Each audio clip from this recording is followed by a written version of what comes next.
The 15 best games of 2008. It's always nice to look back on the console generations gone by and marvel at the number of high-profile releases each year.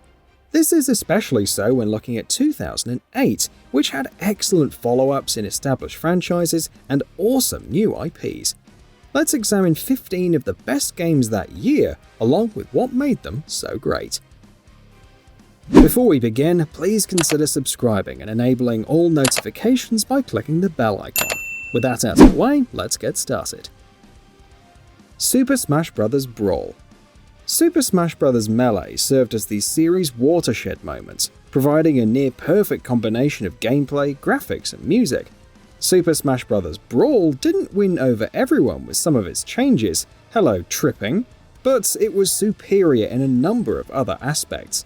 Subspace Emissary is an incredible story-driven mode till this day.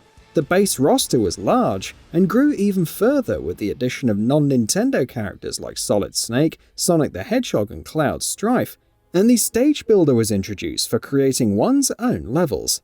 The Nintendo Wii already had a number of great exclusives, but Super Smash Bros. Brawl is definitely one of its finest. Grand Theft Auto 4. After Grand Theft Auto 3 popularized the open-world action-adventure genre, with Vice City and San Andreas proving to be worthy follow-ups, all eyes were on Grand Theft Auto 4 to take that next step forward. It wasn't a massive reinvention in terms of mechanics, but it represented a monumental leap in the attention to detail. Liberty City looked and felt more like a New York-inspired urban playground, while the story offered a grimmer, less glamorous take on the underworld. A cover system, expanded multiplayer for up to 32 players with both competitive and co-op options, and the revamped cell phone, among other features, helped cement the sequel's legacy. Fable II. The first Fable was somewhat overhyped, but still delivered a fun fantasy RPG experience. Fable II takes a more serious turn, leaning even more into the weight of your decisions. Relationships are expanded heavily, and it's possible to have children who you have to care for, and even rescue if they run away from home. You have to get a job to earn money, different stats will influence your appearance upon leveling up, and depending on one's actions, your appearance can become nicer or meaner. This can influence your dog's appearance too. In terms of presentation, combat, and really immersing you in this fictional life, Fable 2 knocked it out of the park. Ninja Gaiden II. Sometimes the key to satisfying fan demands for a sequel is just give them more of what already worked. Ninja Gaiden 2 did just that, piling on the gore, weapons, and insane bosses while maintaining the original's penchant for merciless difficulty. Perhaps the best new addition was dismemberment, since it allowed for lopping off limbs and the arms of enemies, and obliteration techniques for quickly finishing off weakened foes, lest they kill Ryu first. New weapons like the Eclipse Scythe and Falcon's Talons lent even more variety to the combat. You could argue that it didn't really improve much, but Ninja Gaiden 2 was still a bloody good time and an essential title for hack-and-slash enthusiasts. Metal Gear Solid 4 Guns of the Patriots.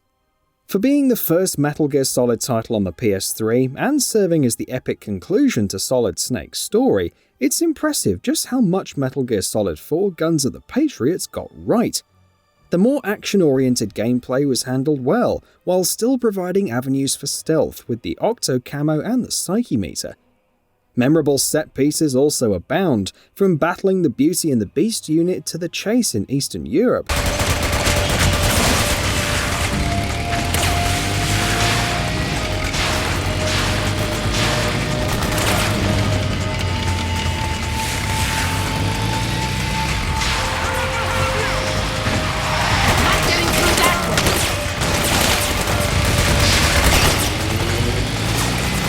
Most importantly, however, is how nearly every character got a strong send-off, culminating in Solid Snake finally, after all these years, finding inner peace. Fallout 3. The Fallout franchise had always been known for its overhead isometric gameplay and deep role-playing elements.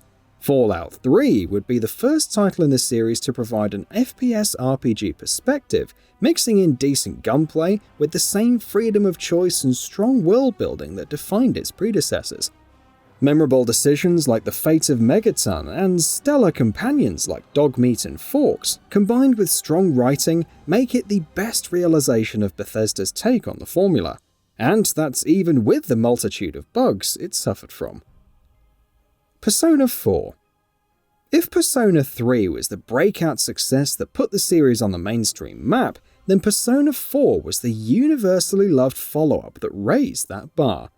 Its writing and voice acting, coupled with the stellar battle system that leveraged Shin Megami Tensei's weaknesses and the Once More system, provided an incredible RPG experience.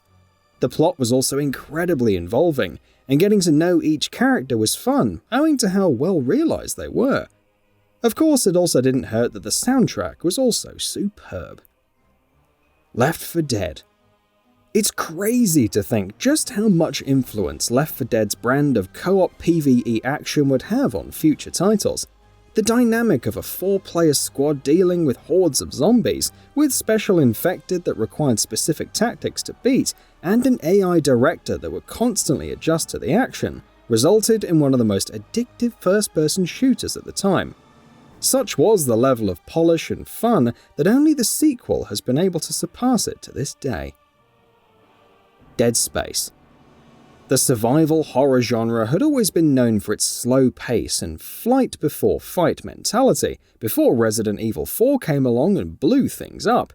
Dead Space embraced the over-the-shoulder perspective while dialing up the psychological horror, mixing in its own brand of terrifying enemies and an oppressive atmosphere.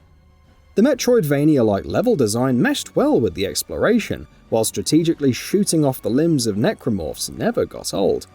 On top of all this was the story with its incredible pacing that kept you hooked until the very end. Braid. When Jonathan Blow developed Braid, he could never have envisioned the impact it would have on indie games and 2D platformers, alongside Fez and Super Meat Boy, of course. On its own, Braid is an incredible game, from its aesthetic to how it plays with the concept of time for each level. The storytelling was also top-notch, subverting a hero's quest to save the princess into something more dangerous and obsessive. Burnout Paradise. The Burnout series received a huge boost when EA acquired the IP with Burnout 3 Takedown, earning praise for its high-octane action. Burnout Paradise took the next big step when it went open world, introducing fans to the insanely fun playground that was Paradise City. The sense of speed was still intoxicating, and changes to the damage system, crash mode becoming showtime, and customizable races only added to the chaotic fun. So start showtime and get your crash on to see how far you can go and how much damage you can cause. DJ Atomica bending...